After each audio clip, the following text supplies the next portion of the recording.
తాకట్లో ఉన్న మీ బంగారాన్ని విడిపించి ఆ రోజు ఆన్లైన్ రేటుకి కొంటాం. Sharma gold company. విజయనగరం జిల్లా గజపతి నగరం నియోజకవర్గం బోండపల్లి గ్రామం కెరటాం గ్రామంలో విషాదం చోటు చేసుకుంది.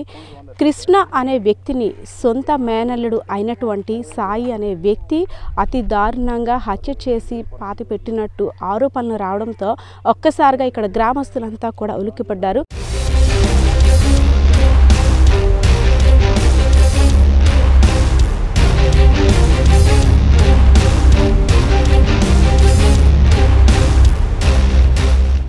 కొంతమంది తెలియని వ్యక్తులు 100కి డయల్ చేసి కృష్ణ అనే వ్యక్తిని హత్య చేసి హతమార్చారు పథకం ప్రకారమే అంటూ కూడా అనేక ఆరోపణలు అయితే గుప్పించారు. సో దీనికి సంబంధించి పోస్ట్ మార్టం కూడా నిర్వహిస్తున్నారు.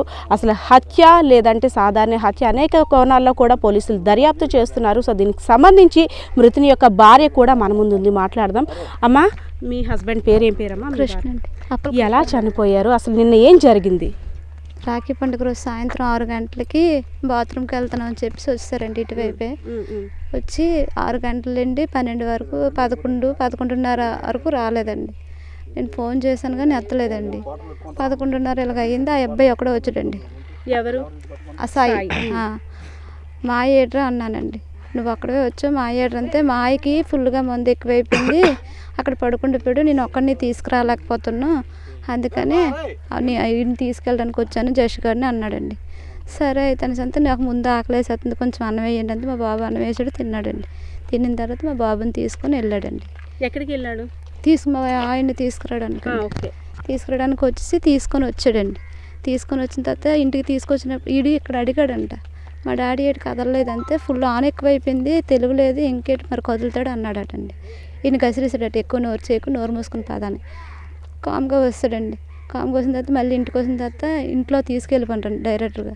తీసుకెళ్ళి వేసిన తర్వాత ఒక అరగంట మళ్ళీ మా ఆయన పక్కనే పడుకోండి.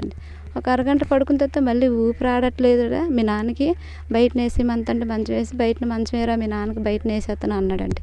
మళ్ళీ బయటన మంచం వేసేస్తే మళ్ళీ బయటకు తీసుకొచ్చి వేస్తాడండి. ఈయన కాలు పట్టుకోమండండి.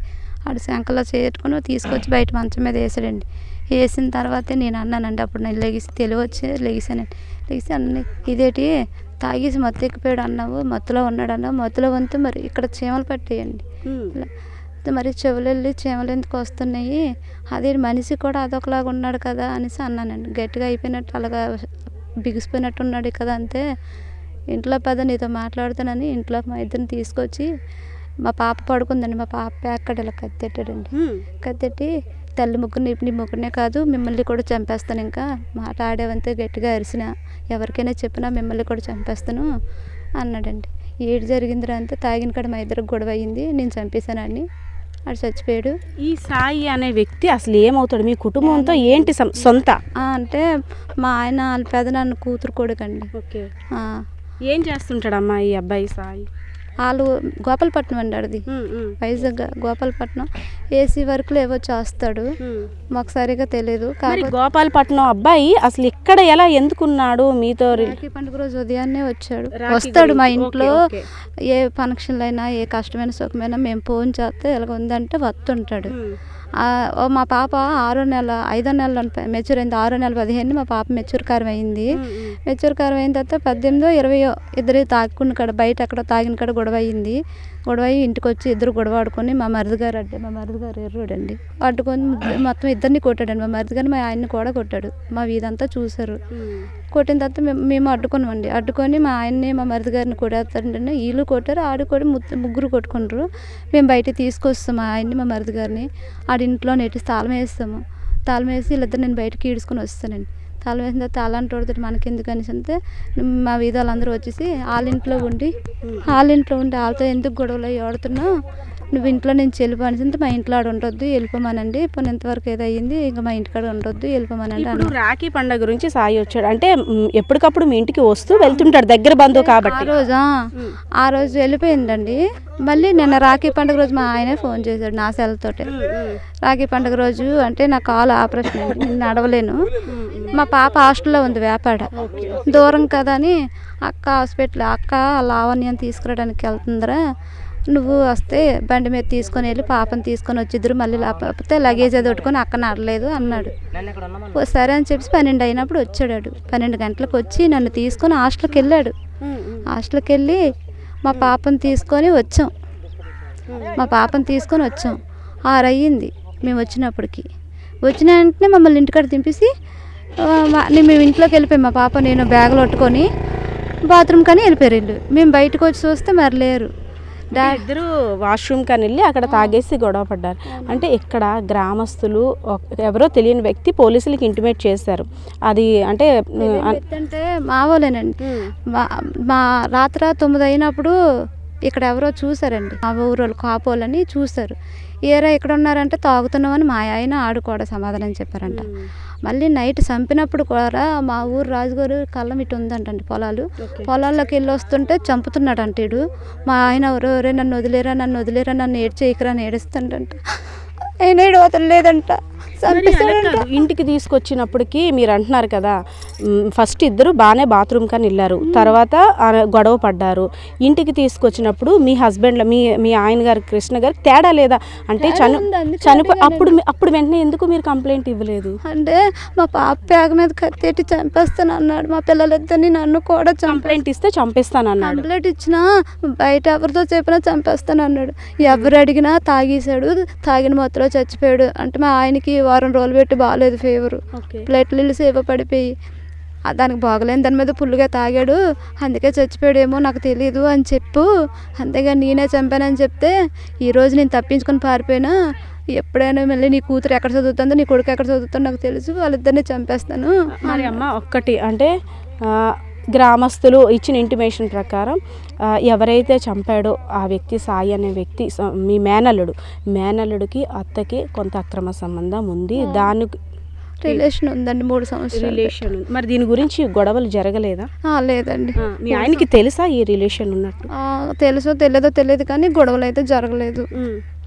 ఇప్పటి వరకు గొడవలు అవి జరగలేదు. ఆ రోజు మా పాప కారం అయిన తర్వాతే తాగిన కాడ ఆ అబ్బాయి ఒక ఆవిడకాడ 20,000 అప్పు తీసుకున్నాడు మా ద్వారాగా, మా ఆయన గారి ద్వారాగా. ఆవిడ పదే మమ్మల్ని అడుగుతుంది రోజు వచ్చి, మేమెందుకు ఇస్తాము, డబ్బులు అడుకున్నాడు నువ్వు కదా, నువ్వు ఇచ్చుకుంటే మీ కష్టాలకి మీ సుఖాలకి మీ ఇల్లంటే వస్తున్నాను కదా, ఇప్పుడు ఆ మాత్రం చేయలేరేటంటే మేమే మా పాపకు మెచ్యూర్ కారం వేసి చేసాము, మాకే ఇంట్లో ఇబ్బందిగా ఉంది, మా కాడ లేవు అన్నాం. మా ఆయన అన్నాడు, నువ్వు సంవత్సరం ఒక 10 నెలలు అవుద్ది, వాళ్ళ ఊర్లో ఎవరినో పొడిచి జైల్లో ఎట్టేటప్పటికి పారిపోయి వస్తాడు.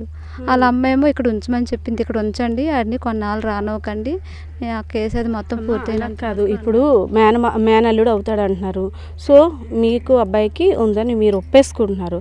సో ఏమైనా మీ అమ్మాయి మీద కన్నేసాడా? లేదు, ఈ మీద కన్నే లేదండి.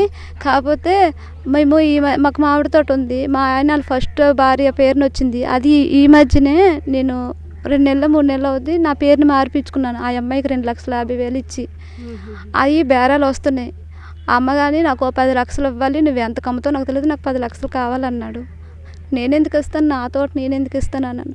ఇవ్వకపోతే మన వీడియోలు మన ఫొటోస్ మన చుట్టాలందరికీ పంపించేసి అందరికీ పబ్లిక్ చేసి. ఇక్కడ 2 మాటలు వినిపిస్తున్నాయి. గ్రామస్తులు అంటుంది ఏంటంటే వాళ్ళిద్దరికీ సంబంధం ఉంది, అది నిలదీసినందుకే కక్షతోటి మీరు మీ అబ్బాయి అందరూ కలిసి చేశారని ఒక వాదన వినిపిస్తుంది, అంటే ఒక ఆరోపణ వస్తుంది. ఇంకో మీరు అంటుంది ఏంటంటే మా ఆయన్ని చంపేశాడు, ఎక్కడ వేరే వాళ్ళతో చెప్తే మమ్మల్ని కూడా చంపేస్తాడు అనే భయంతో మాత్రమే మేము పోలీసులకి ఇంటిమేషన్ చేయలేదు, కేవలం భయానికి మా మధ్య సంబంధం ఉన్నప్పుడు భయానికి మా పిల్లలు ఏమవుతారనే భయానికి మాత్రమే. ఈ రెండిట్లో అసలు ఏ కోణంలో చూడాలి అంటే, ఒకటి మన రక్త సంబంధాలు, మన బంధాలు, దగ్గర మనిషితోటి నీకు ఒక ఆడపిల్ల ఉంది, సో నీ మీద కన్నేసిన వాడు సొంత మేనల్లు, మళ్ళీ ఆడపిల్ల మీద కూడా కన్నేయడానికి అసలు ఎలా నమ్మావు తల్లి నువ్వు ఈ రోజుల్లోని? అనవసరంగా నీ భర్తని తన చేతుల్లో పెట్టావు. అదే నేను చేసిన తప్పు మేడం. పోయిన మనిషి తిరుగురాడు, అవునా? ఏంటి పరిస్థితి, పిల్లల పరిస్థితి ఏంటి? తండ్రి లేకుండా ఇప్పుడు ఇది కానీ ఒకవేళ నువ్వు అనేటట్టు భయపడి దాస్తే ఒకలా ఉంటుంది, అదే గ్రామస్తులు చెప్పినట్టు మీకు కూడా ఇందులో ఇన్వాల్వ్మెంట్ ఉంటే పరిస్థితి ఏంటి? లేదు మేడం, మాకు అసలు తెలియదు. ఇక్కడే యువతలో ఎక్కడో ఇక్కడ చేశాడు. నైట్ 1 గంటప్పుడు మేము ఎలా వస్తాం మేడం? మేము వీధిలో ఎతకడం కూడా ఇంకా రాలేదని, ఎదురు చూడడం కూడా ఇంకా రాలేదని వాళ్ళకి ఫోన్లు చేయడం మా పక్క వాళ్ళు విన్నారండి. కానీ ఇలా అందరూ చెప్పట్లేదు. పోలీసులు కేసులు అవుతున్నాయి కదా, మమ్మల్ని ఎక్కడే పంపిస్తారని మేము చెప్పమని వస్తుంటారు. కానీ నైట్ 11 వరకు నేను వాళ్ళ దగ్గరే కూర్చుని మా ఇంటి పక్క వాళ్ళ దగ్గర వీళ్ళు రాకపోవడం, మళ్ళీ ఆడు సింగిల్గా రావడం, మళ్ళీ వెళ్ళడం అన్నీ చూసారు. ఎలా జరుగుతుంది? ఇప్పుడు మీ ఆయన్ని పోగొట్టుకున్నావు ఆ వ్యక్తి వల్ల, అందరి దగ్గర అంటే గ్రామస్తుల దగ్గర దోషం గొడవ అయింది కదండి. మా పాప కారమైనప్పుడు అప్పుడు మా వీధులు అందరూ వింటుండగా చెప్పాడు, నిన్ను ఎప్పుడు ఏదో ఒక రోజు నేను చంపేత, నీ సావు నా చేతిలో ఉంది, నేను 2 సార్లు 3 సార్లు జైలుకి వెళ్ళి వచ్చాను, నన్ను ఎవరు చేయలేరు, ఎవరు ఏడు చేయలేరు, ఏడు పీకలేరు, ఈరోజు వెళ్తారు రేపటికి వచ్చేయగలరు, నాకు ఆ కెపాసిటీ ఉంది, ఏడు పీకుతారు పీకండి అని ఇదందరం అయినా అలా చెప్పకూడదు. కానీ ఫ్యాన్ టిప్పి చూపించాడండి మా ఆయనకి ఆ గొడవ అయినప్పుడు. నిన్న కూడా అందరికీ తెలిసిపోయింది, నేను చెప్పొద్దన్నా మీరు చెప్పేస్తాను అని చెప్పేసి మళ్ళీ రాత్రికి వస్తాను, ఎంతవరకు మీకు కాపలాలు ఉంటారు ఈ జనాలు అందరూ, మళ్ళీ రాత్రికి వచ్చేసి తెల్ల ముగ్గురిని చంపేసి వెళ్ళిపోతారని అందరూ ఉంటుండగా పబ్లిక్గా అరుచుకొని వెళ్ళిపోయాడండి, పారిపోయాడండి. అసలు ఎలా చెప్పాలో, ఏం జరుగుతుందో, అసలు బాంధవ్యాలు ఏమవుతున్నాయో కూడా అర్థం కావట్లేదు. ఒక స్మాల్ మిస్టేక్, వివాహేతర సంబంధం, అది ఎంతవరకు దారి తీసిందంటే పిల్లల్ని కూడా నడి రోడ్డున పడిపోయేటట్టు చేసింది. అసలు అయోమయ స్థితిలో ఉన్నారు వీళ్ళు కూడాను. ఎక్కడ వాళ్ళతో ఉన్న రిలేషన్ కావచ్చు, లేదంటే వీళ్ళని ఎక్కడ చంపేస్తాడనే భయంతో భర్త చనిపోయినప్పటికి కూడా పంటి బిగువున ఆ బాధని హోల్డ్ చేసుకొని ఆవిడంతా రాత్రంతా కూడా మదన పడుతుంది. సో కొంతమంది ఇచ్చిన ఇన్ఫర్మేషన్, గ్రామస్తులు ఇచ్చిన ఇన్ఫర్మేషన్ మేరకు పోలీసులు కూడా కేసు నమోదు చేస్తున్నారు.